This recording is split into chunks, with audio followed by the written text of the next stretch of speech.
Bismillahirrahmanirrahim. Alhamdulillahirabbil alamin. Wassalatu wassalamu ala asyrafil anbiya'i wal mursalin wa ala alihi wa ashabihi ajma'in. Ikhwatul iman dirahmati Allah Subhanahu wa taala.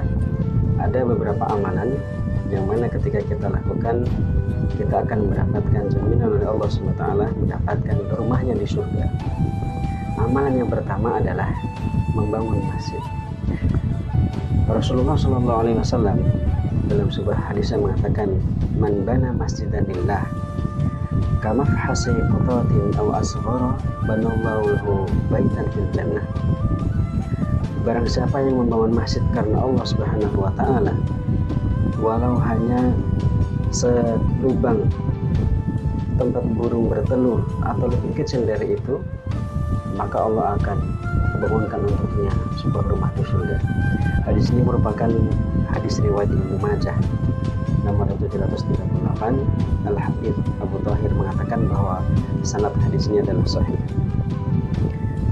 Jadi hadis ini menerangkan kepada kita bahwa ketika kita membangun masjid Allah ikhlas karena Allah Subhanahu wa taala, maka Allah akan berikan kita sebuah rumah di surga. Amalan yang kedua adalah membaca surat Al-Ikhlas 10 kali. Rasulullah SAW mengatakan, man qara'a qul huwallahu ahad hatta yakhtimaha 10 marratin banallahu lahu qasran fil jannah. Barang siapa yang membaca qul huwallahu ahad sampai ia merampungkannya sebanyak 10 kali, maka Allah akan bangunkan sebuah istana di surga. Masya Allah. Yang ketiga adalah mengerjakan sholat duha 4 rakaat setiap hari. Nabi Muhammad SAW mengatakan, man sholat duha arba'an wa qoblal ula arba'an bunya lahu biha baitun fil jannah. Barang siapa yang sholat duha 4 rakaat dan sholat sebelum zuhur 4 rakaat, maka dibangunkan baginya sebuah rumah di surga. Hadis riwayat At-Tabrani. Amalan yang keempat, ikhwatul iman, mengerjakan 12 rakaat sholat sunat rawatib setiap harinya.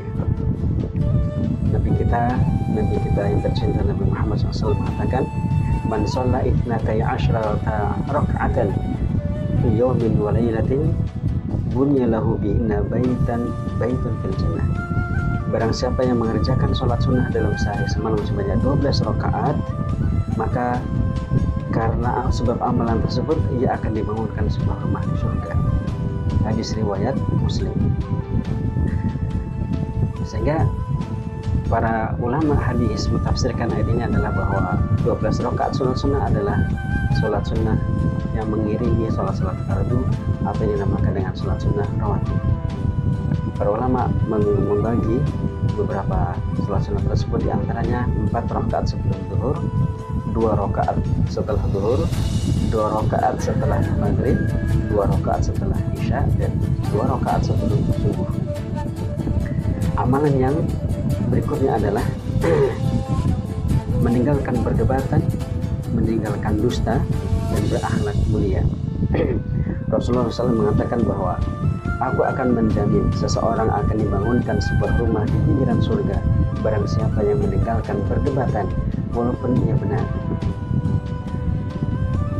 Beliau melanjutkan hadisnya, dan aku menjamin seseorang akan dibangunkan untuknya sebuah rumah di tengah-tengah surga barang siapa yang meninggalkan dusta. Dan aku menjamin seseorang akan dibangunkan sebuah rumah di surga yang paling tinggi barang siapa yang berakhlakul karimah. Hadis riwayat Abu Dawud. Sehingga dikatakan bahwa khairukum man ahsanukum khuluqan. Sebaik-baik kalian adalah yang paling baik akhlaknya, bukan yang paling tinggi jabatannya, bukan yang paling kaya hartanya, dan bukan yang paling banyak ilmu, tetapi yang paling baik akhlaknya di antara umat Nabi Muhammad SAW. Amalan berikutnya adalah mengucapkan alhamdulillah dan istirja ketika anak kita wafat.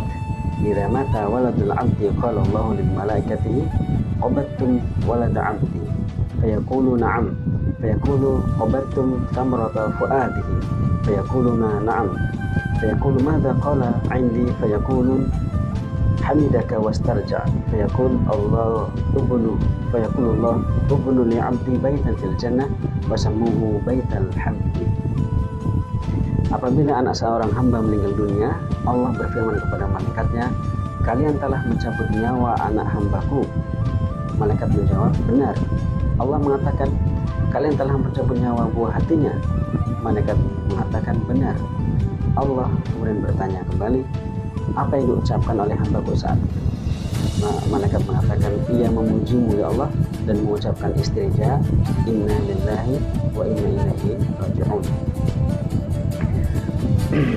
Allah kemudian mengatakan, bangunkan untuk hambaku di surga dan namai ia dengan nama Baitul Hamdi, rumah pujian. Hadis riwayat Tirmidzi. Ya fillah dirahmati Allah SWT. Kemudian amalan berikutnya adalah menutup celah dalam saf salat berjamaah. Man sadda farjatan banallahu lahu baitan fil jannah wa rafa'ahu biha darajah. Barang siapa yang menutupi celah dalam saf berjamaah, niscaya Allah akan mengangkat derajatnya karena hal tersebut dan akan dibangunkan untuknya sebuah rumah di dalam surga. Hadis riwayat Al-Muhammili dalam Al-Amal. Ya fillah dirahmati Allah SWT. Demikian adalah beberapa amalan-amalan ringan yang kalau kita lakukan, insya Allah Allah akan memberikan kita hadiah berupa sebuah rumah di surga, sebuah impian para hamba-hamba Allah yang beriman. Hadanallahu wa iyyakum ajma'in. Assalamualaikum.